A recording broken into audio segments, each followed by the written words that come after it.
Comment ça se passe les instincts de l'espace? C'est Lolo Manga, bienvenue sur la chaîne Manga. En veux-tu? En voilà. Et c'est reparti les amis pour un bilan lecture des familles. Et aujourd'hui de quoi on parle les amigos? On parle de Versus, et oui, chez Kurokawa, sorti très récemment, sorti fin 2024, qui est par le scénariste, l'auteur de One Punch Man, Monsieur One, au scénario. On a un manga qui a été dessiné par Kyotaru Azuma, sur lequel j'avais vraiment des doutes, des interrogations. J'ai lu les 2 premiers tomes sortis, en tout cas au moment où moi je filme ce bilan lecture au début de l'année. Peut-être qu'entre temps le tome 3 sera out, sera sorti aussi, je ne sais pas. Mais je souhaitais vraiment vous donner mon bilan lecture à chaud sur ce titre que j'ai vraiment apprécié.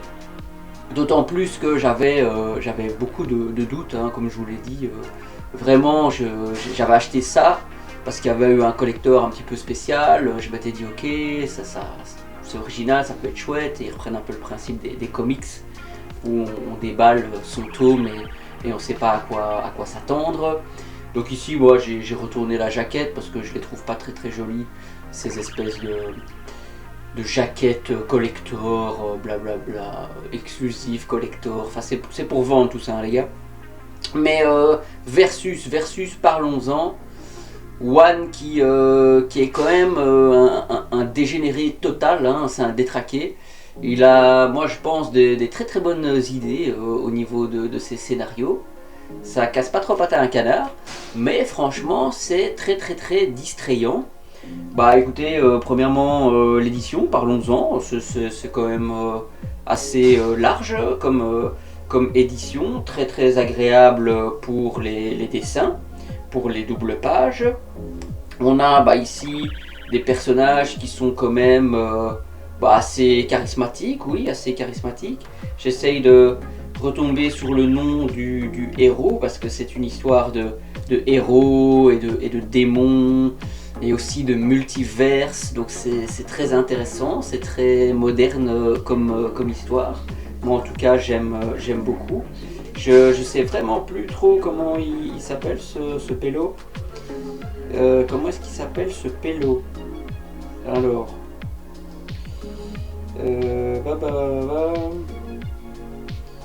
Bon, je trouve pas. Je trouve pas.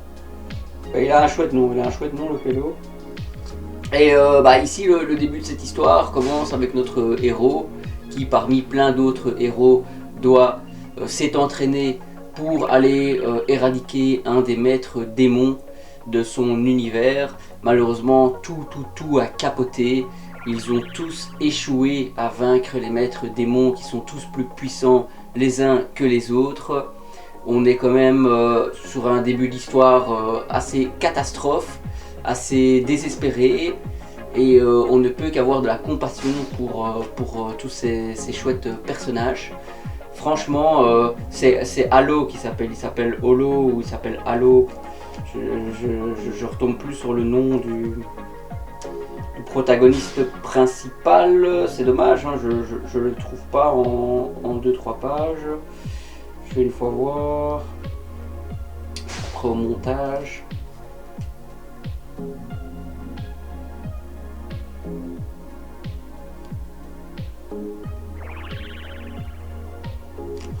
Ouais, voilà, c'est Halo, le 11e maître démon. Et il est pas très fort, quoi. Il est pas très fort, mais il monte en puissance au fil des pages, au fil de l'histoire. Donc on est quand même sur un shonen encore assez moderne, quand même assez plus violent, on va dire, quand même très intéressant dans le déroulement de son histoire. Et surtout donc au moment le plus désespéré, il se trouve que les mages, parce qu'il y a les héros, il y a les mages, les mages ont su faire intervertir des univers pour peut-être aller appeler à l'aide d'autres humains dans d'autres univers qui pourraient éventuellement les aider à éradiquer la menace démoniaque qui plane sur eux. Et ce qui est très marrant, c'est que ils se rendent compte que tous les humains dans les 13 autres univers, dans les 12 autres univers, ils galèrent aussi à éradiquer les différentes menaces, que ce soit des aliens, que ce soit des titans, ça peut être des néo-humains, enfin c'est vraiment divers et varié.